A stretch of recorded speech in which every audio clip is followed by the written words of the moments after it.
کہ میرا آقا صلی اللہ تعالیٰ علیہ وسلم خود اس کام کو کرنے کی تلقین کیا کرتے تھے، اور اللہ تبارک و تعالیٰ نے قرآن مقدس کے کئی مقامات پر صدقہ و خیرات کرنے کا حکم عطا فرمایا ہے، یہاں تک کہ آیا کہ تم اپنے بیماروں کا علاج صدقہ و خیرات کے ذریعے سے کیا کرو۔ یقیناً یہ باعث برکت اور اچھی چیز ہے، تو ہمیں اس کے بارے میں معلوم کرنی چاہیے کہ آخر یہ صدقہ و خیرات جو ہم اور آپ اپنے لیے یا اپنے گھر والوں کے لیے یا اپنے میتوں کے لیے جو کر رہے ہیں، آیا اس کے حقدار کون ہے، اس کے مستحق کون ہے، جس کو ہم اگر صدقہ دے، خیرات کا پیسہ دے یا زکوٰۃ کا پیسہ دے تو یہ اللہ تبارک و تعالیٰ کی بارگاہ میں قابل قبول بھی ہو اور حقوق العباد کی پاسداری بھی ہو جائے۔ اللہ تبارک و تعالیٰ نے سورہ توبہ میں آیت نمبر 60 میں اللہ تبارک و تعالیٰ ارشاد فرماتا ہے انما الصدقات للفقراء والمساکین، کہ بے شک یہ صدقہ جو ہے، ایک قول کے مطابق اس کا معنی زکوٰۃ ہے۔ اللہ فرماتا ہے کہ بے شک یہ صدقہ جو ہے یہ فقراء کے لیے ہے اور مساکین کے لیے ہے، والعاملین علیہا، اور جو اس پر کاربند ہو اس کے لیے صدقہ و خیرات کا پیسہ ہے۔ آخر یہ فقراء کون لوگ ہوتے ہیں، یہ مساکین، یہ غریب کون ہوتے ہیں کہ جس کو ہم اپنا پیسہ دے تو اللہ تبارک و تعالیٰ کی بارگاہ میں قبول بھی ہو جائے اور دوسرے کا بھلا بھی ہو جائے۔ اللہ نے جو فقراء جس کو کہا ہے، اس سے مراد وہ انسان ہے جس کے پاس ایک وقت کا کم سے کم کھانے کا سامان اس کے پاس ہو، تو پھر اس کے لیے جائز نہیں کہ وہ دوسرے کے سامنے ہاتھ پھیلائے۔ اسے اللہ تبارک و تعالیٰ نے فقیر کہا ہے، اسے اللہ تبارک و تعالیٰ نے فقراء کہا ہے، کہ جس کے پاس اگر ایک وقت بھی کھانے کا پیسہ ہو تو پھر وہ دوسرے کے سامنے ہاتھ نہ پھیلائے، وہی انسان فقیر کہلاتا ہے۔ اور اسی آیت میں اللہ تبارک و تعالیٰ نے فرمایا ہے والمساکین، مسکینوں کو اپنے صدقہ کا پیسہ دے۔ یہ مسکین وہ لوگ ہیں، فقہاء کرام فرماتے ہیں، اس کی ڈیفینیشن کرتے ہیں کہ مساکین، مسکین وہ انسان ہے جس کے پاس کھانے کا کوئی بھی چیز نہ ہو،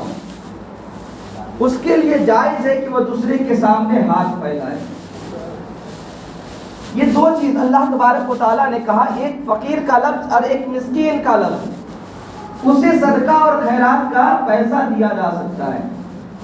اور اللہ تبارک و تعالیٰ نے فرمایا والعاملین علیہا، جو اس پر کاربند ہو، یعنی جس کو بادشاہ اسلام نے صدقہ و خیرات کے پیسے کو اصولنے کو کہا ہے، اس کے لیے جائز ہے کہ وہ صدقہ کا پیسہ لے۔ لیکن وہاں بھی جا کر کے یہ مسئلہ درپیش آتا ہے کہ جب تک کہ وہ انسان اس پیسے کا ہلے شرعی نہ کروا لے تب تک کہ وہ اس کے لیے جائز نہیں ہے۔ صدقہ کا پیسہ لینا الگ چیز ہے اور اس کو خرچ کرنا الگ چیز ہے۔ تو فقیر اور مسکین لوگ جو ہوتے ہیں انہیں صدقہ کا پیسہ دیا جا سکتا ہے، وہ لے سکتے ہیں اور خود خرچ کر سکتے ہیں، لیکن بادشاہ اسلام نے جس کو صدقہ و خیرات کو اصول کرنے کا حکم دیا ہے، وہ اس وقت تک اس پیسے کو خرچ نہیں کر سکتا ہے جب تک کہ وہ ہلے شرعی نہ کروا لے۔ آپ دیکھیں، پوری تاریخ اٹھا کر کے دیکھ لیں کہ یہ قوم مسلم ہی ایک ایسا قوم ہے کہ جو صدقہ و خیرات زیادہ کیا کرتے ہیں، اور یہ زیادہ سے زیادہ اللہ کی بارگاہ میں پیسہ، چاہے وہ صدقہ کے نام پر ہو، چاہے وہ زکوٰۃ کے نام پر ہو، چاہے وہ فطرہ کے نام پر ہو، کسی بھی چیز کے نام پر ہو، اللہ کی بارگاہ میں خرچہ کرنے والا یہ قوم مسلم ہے۔ لیکن افسوس کی بات یہ ہے کہ قوم مسلم جو سب سے زیادہ صدقہ و خیرات کو دیتی ہے، سب سے زیادہ انہی کے گھروں میں یہ صدقہ لینے والے اور زکوٰۃ کو لینے والے لوگ زیادہ پائے جاتے ہیں۔ ایک کہاوت ہے نا کہ جہاں زیادہ گڑ ہوتا ہے نا وہاں مکھیاں زیادہ ہوتی ہیں، جہاں شکر جو ہے زیادہ ہوتا ہے وہاں پر مکھی یا چیٹی زیادہ ہوا کرتے ہیں۔ لیکن اگر شکر کو یا گڑ کو رکھنے والا انسان اگر ترکیب سے رکھے تو پھر وہاں پر چیٹی یا مکھی کا گزر نہیں ہوتا ہے۔ اسی طریقے سے صدقہ و خیرات انسان زیادہ سے زیادہ کرے، لیکن اپنے دینے کے طریقے کو، دینے کے اسٹائل کو تھوڑا سا چینج کر دے۔ ہم تو یہ سوچتے ہیں کہ جو مانگنے والا آ جائے ہم اسے پیسہ دے دیں، ہمارے پاس جو آ جائے اسے پیسہ دے دے۔ میں آگے چل کے ایک بات بتاؤں گا کہ جو لوگ یہ سوچتے ہیں کہ ہمارے دروازے پر جو انسان آیا ہم اسے پیسہ دے رہے ہیں، کیا یہ پیسہ دینا صحیح ہے یا نہیں صحیح ہے، میں آگے بتاؤں گا آپ کو۔ لیکن میں آپ کو یہ بتانا چاہتا ہوں کہ آپ ہندوستان کے اعداد و شمار کو دیکھ لیں، مردم شماری کو اٹھا کر کے دیکھ لیں۔ 2011 کی رپورٹ کے مطابق ہندوستان میں 73 کروڑ ایسے لوگ ہیں جو روزگار سے جڑے ہوئے نہیں تھے، 73 کروڑ ایسے لوگ، اور 4 لاکھ لوگ ایسے ہیں کہ جو اپنا نام فقیروں میں لکھوایا ہے۔ حکومت کے نزدیک وہ فقیر انسان ہے، اور اس میں سے 25% انسان 25% مسلمان قوم کے لوگ ہیں اس میں، یعنی 25% مسلمان جو ہے یہ فقیر ہے، جو دوسرے کے سامنے ہاتھ پھیلاتے ہوئے نظر آتے ہیں، جو دوسرے کے سامنے اپنے ہاتھ کو پھیلاتے ہوئے نظر آتے ہیں۔ یقیناً جانے دیکھا جائے تو ہر 4 فقیر میں سے 1 فقیر مسلمان ہے۔ حالانکہ قوم مسلم ہی تنہا ملک ہندوستان میں نہیں رہتی ہے، بہت سارے مذاہب کے لوگ رہتے ہیں، اور ہر مذاہب میں فقیر ہے، ہر مذاہب میں مسکین لوگ ہیں، لیکن مسلمانوں کی تعداد فقیروں کے معاملہ میں، مسکینوں کے معاملے میں سب سے زیادہ ہے۔ آپ تو یہ کہہ لیں، جو لوگ زیادہ جانتے ہوں گے ان کو معلوم ہوگا کہ آج بھیک مانگنے کا ایک رواج عام ہو گیا ہے، بلکہ لوگوں نے اس کا بازار گرم کر رکھا ہے، جس کو اپنی زبان میں یہ کہہ لیں کہ لوگوں نے بھیک انڈسٹری کو جنم دے رکھا ہے۔ لوگوں سے بھیک منگواتے ہیں، بھیک منگوانے کے بعد اس کو کچھ پرسنٹ بھی دیا کرتے ہیں، اس کے بعد وہ اپنے پیسے بھی لیا کرتے ہیں۔ بہت ہی افسوس کے ساتھ کہنا پڑ رہا ہے، آج ہماری مسلم قوم جو سب سے زیادہ صدقہ و خیرات کرتی ہے، لیکن انہی کے گھروں میں سب سے زیادہ یہ مانگنے والے، یہ فقیر آپ کو دیکھنا ہو تو چلے جائے کسی مزار پر چلے جائے یا کسی جمعہ میں کسی مسجد کے سامنے جا کر کے دیکھ لے، وہاں پر ایسے لوگ نظر آئیں گے جو مسلم گھر سے تعلق رکھتے ہیں، کبھی شادی کے نام پر، کبھی بچے کی طبیعت کے نام پر، صحت کے نام پر، کبھی بیماری کے نام پر، نہ جانے کتنے سارے مصیبتوں کو لے کر کے یہ مسلم قوم ہمارے پاس آتی ہے اور ہاتھ پھیلاتی ہوئی نظر آتی ہے۔ لیکن معلوم ہے نا اس میں سب سے زیادہ غلطی ہماری بھی ہے۔ غلطی اس لیے ہے کہ ہم نے ان لوگوں کو بڑھاوا دیا ہے، ہم نے ان لوگوں جیسے لوگ ہمارے سامنے ہاتھ کو دراز کرتے گئے، سامان کچھ مانگتے گئے،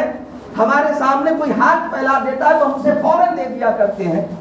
حالانکہ ایسا نہیں ہونا چاہیے۔ میں نے بتایا اپنے صدقہ کے پیسہ کو اسے دیا کرے جس کے پاس کم سے کم 1 وقت کا کھانا ہو، اور وہ اگر مانگتا ہے تو اس کے لیے حرام ہے، ناجائز ہے مانگے کسی سے، لیکن اگر اس کے پاس وہ بھی نہیں ہو کھانے کے لیے تو اس کے لیے جائز ہے کہ کسی سے مانگے۔ آج بتائیں ہمارے مسلم قوم جو آج ہمارے مسجدوں کے سامنے نظر آتے ہیں یا مزارات پہ نظر آتے ہیں یا مارکیٹ میں کسی دکان پر اپنے ہاتھوں کو دراز کرتے ہوئے نظر آتے ہیں، ہمارے گردن پر بھیکوں کا، اناج کا غلہ بہت زیادہ مقدار میں ہوا کرتا ہے، پھر بھی ہم دوسرے کے سامنے ہاتھ پھیلاتے ہوئے نظر آتے ہیں۔ یعنی یہ کہہ لیجیے انسان نے اپنی انسانیت کو کھو دیا۔ جبکہ میرے آقا صلی اللہ تعالیٰ علیہ وسلم فرماتے ہیں کہ جب بندہ کسی کے سامنے ہاتھ پھیلاتا ہے حالانکہ وہ اس کا مستحق نہیں ہے تو گویا کہ وہ جہنم کی آگ کو خریدتا ہے. اب اسے اختیار ہے کہ جہنم کی آگ کو کم خریدے یا زیادہ خریدے. یعنی زیادہ پیسہ مانگے گا کسی سے, زیادہ ہاتھ پھیلائے گا تو گویا کہ جہنم کے زیادہ انگاروں کو وہ خرید رہا ہے, اور جو کم دراز کرتا ہے ہاتھ کو اپنے تو وہ کم جہنم کی آگ کو خریدتا ہے. حالانکہ معلوم ہے فقہاء کرام فرماتے ہیں کہ جو انسان ہٹھا کٹھا آدمی ہو اس کے لیے جائز نہیں کہ انسان کسی کے سامنے آ کر کے ہاتھ دراز کرے. یہ ناجائز عمل ہے. جب یہ ناجائز عمل امام اعظم ابو حنیفہ کے نزدیک ہے اور میرے آقا فرماتے ہیں کہ جو انسان کسی کے سامنے ہاتھ دراز کرتا ہے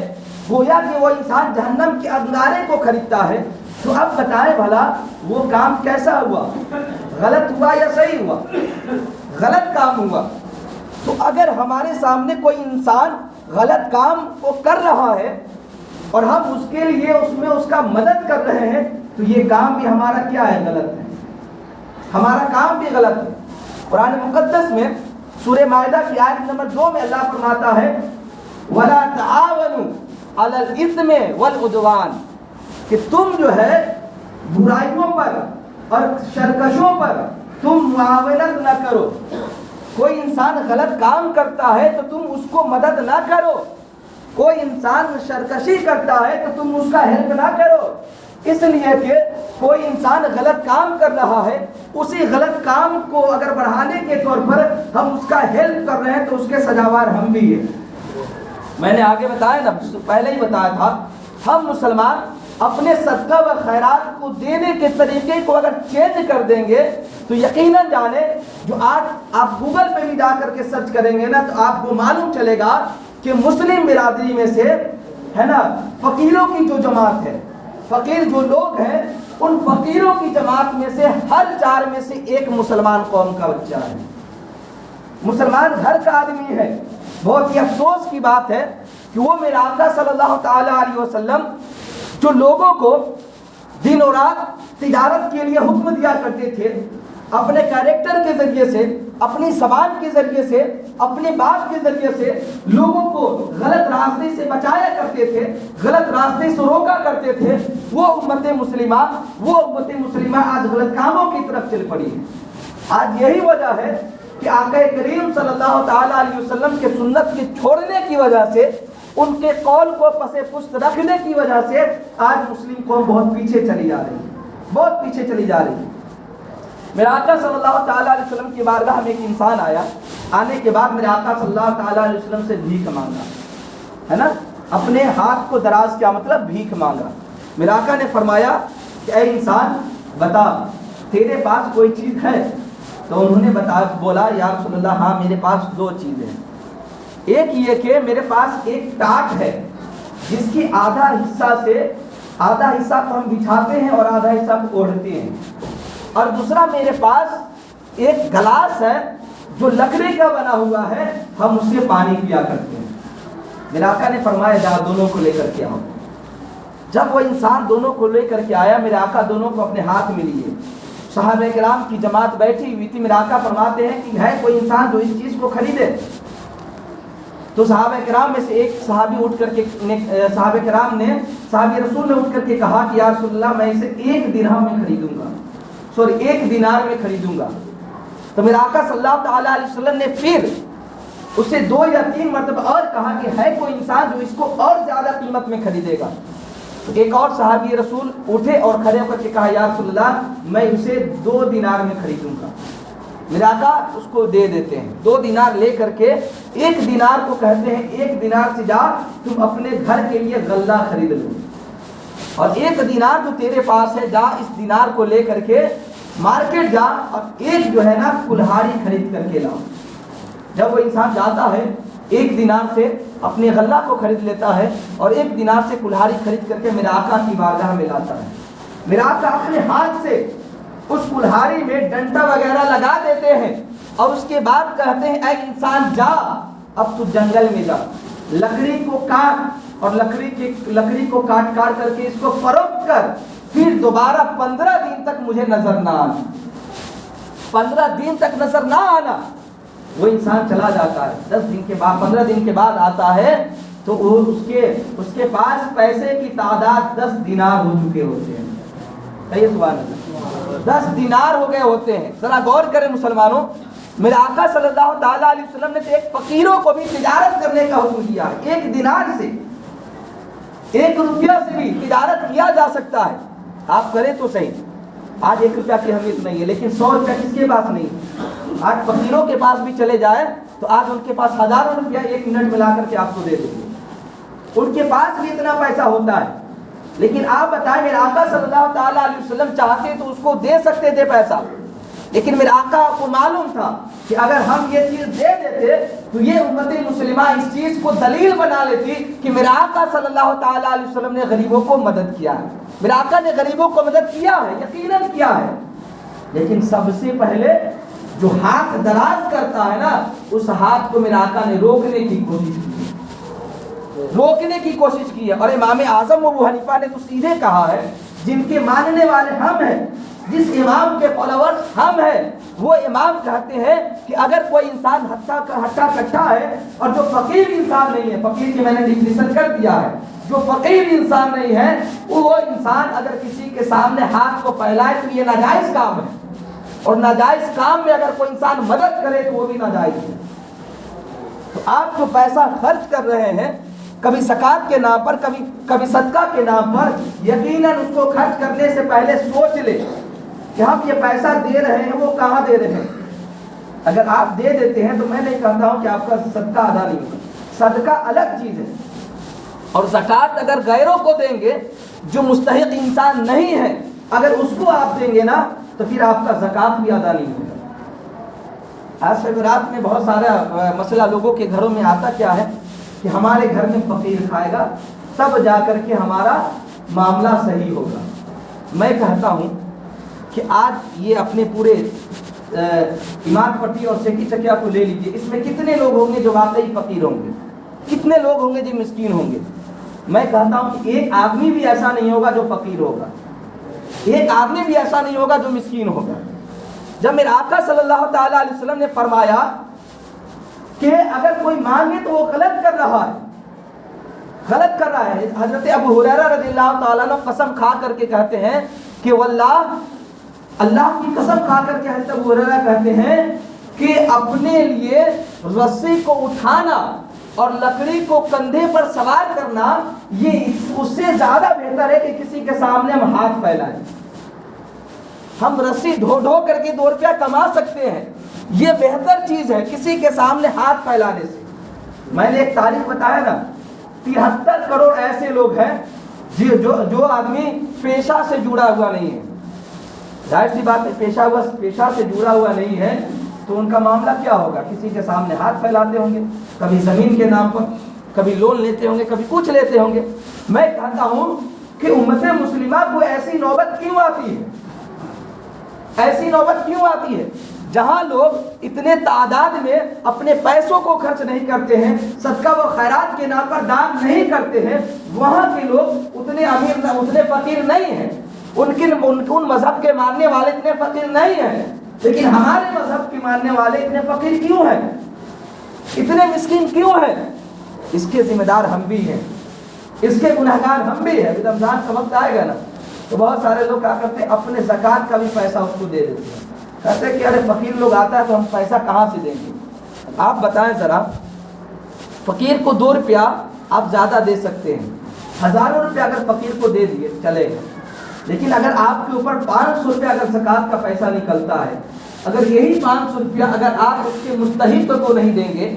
صحیح جگہ پر اگر 500 روپیہ نہیں دیں گے اور ہزاروں روپیہ اگر غریبوں کو دے دیں گے تو یہ 500 روپیہ جو زکوٰۃ کا نکال کر کے آپ نے رکھا ہے، اس کو مستحق کے پاس نہ دینے کی وجہ سے کل قیامت کے دن آپ سے پوچھا جائے گا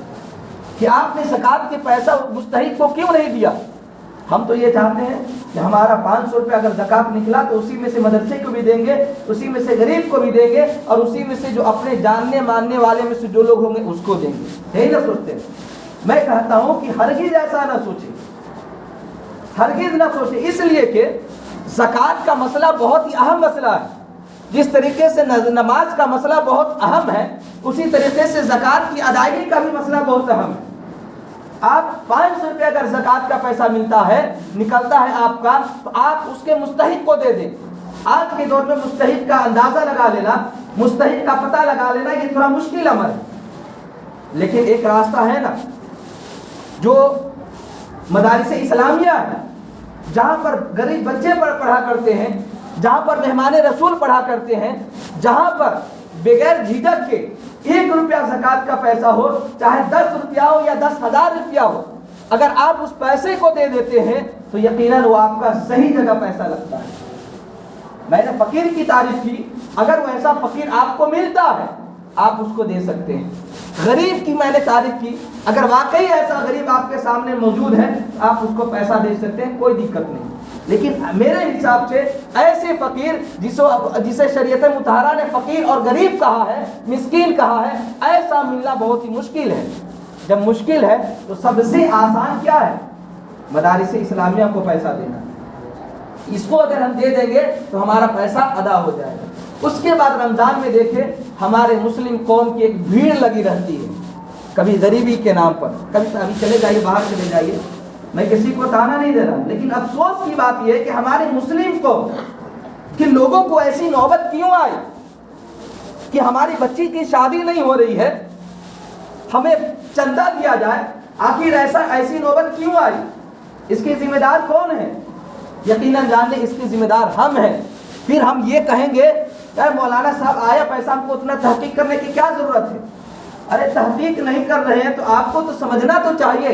کہ ہاں جو بھات پھیلا رہا ہے کیا وہ واقعی اس کو دینے کے لائق ہے یا نہیں، واقعی اس کو دیا جا سکتا ہے یا نہیں دیا جا سکتا ہے۔ ہم اپنے پیسے کو، اپنے مال کو خرچ کر رہے تو ایسے ہی بہا دیں گے پانی،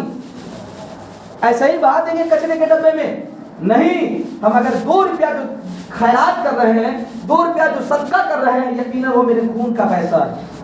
یقیناً وہ میرے پسینے کا پیسہ ہے، محنت کے پسینے کا پیسہ ہے۔ یقیناً جب یہ محنت کے پسینے کا پیسہ ہے، جب یہ میرے خون کا پیسہ ہے، تو یقیناً ہم اس کو ایسے ہی برباد ہونے نہیں دیں گے، کبھی برباد ہونے نہیں دیں گے۔ اور یقیناً یہ مسلم قوم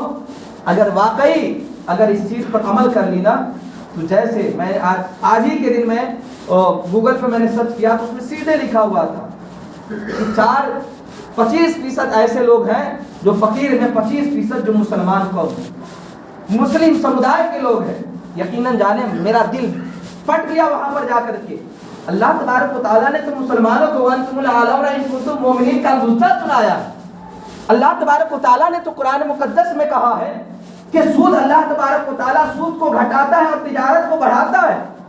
آخر ہم تجارت کو کیوں نہیں اپناتے؟ آخر ہم بزنس کو کیوں نہیں اپناتے؟ اور معلوم ہے نا، دینے والا ہاتھ یا لینے والے ہاتھ سے بہتر ہوا کرتا ہے۔ دینے والا ہاتھ یا لینے والے ہاتھ سے بہتر ہوا کرتا ہے۔ ہم آج سے کوشش یہ کریں کہ ہم آج کے بعد کسی کے پاس بھی صحیح ہم اپنے ہاتھ کو نہ پھیلائیں گے، ہے انشاءاللہ کبھی نہیں پھیلائیں گے۔ اس لیے کہ اگر پھیلاتے ہیں تو میرے آقا کیا فرماتے ہیں، ایک اور حدیث سن لیں۔ میرے آقا فرماتے ہیں کہ جب بندہ کسی کے سامنے ہاتھ پھیلاتا ہے تو کل قیامت کے دن وہ انسان اس حال میں آئے گا کہ اس کے چہرے پر گوشت کا لتھڑا بھی نہیں ہوگا، گوشت کا ایک ٹکڑا بھی نہیں ہوگا۔ اس حال میں وہ انسان، کون انسان؟ جو مانگنے والا انسان ہے، جو بلا ضرورت کسی کے سامنے ہاتھ پھیلانے والا انسان ہے، وہ انسان اس حال میں قیامت کے دن آئے گا کہ اس کے چہرے پر گوشت کا ایک لتھڑا بھی نہیں ہوگا۔ ذرا غور کریں مسلمانوں، اگر ہم اندھیرے میں چلے جائیں، اگر کنگال ہمارے سامنے آ جائے، جسم کا جو کنگال ہوتا ہے اگر وہ آ جائے تو ہم ڈرنے لگتے ہیں، ہم اس کو دیکھنا نہیں چاہتے۔ اگر ہمارے چہرہ اگر دھس جائے تو لوگ ہم کو بدصورت کہتے ہیں، لوگوں کے سامنے ہمیں جانے میں شرمندگی محسوس ہوتی ہے۔ کل قیامت کے دن ہمارے چہرے پر گوشت بھی نہیں ہوگا، صرف اور صرف ہڈی ہوگا۔ تو وہاں پر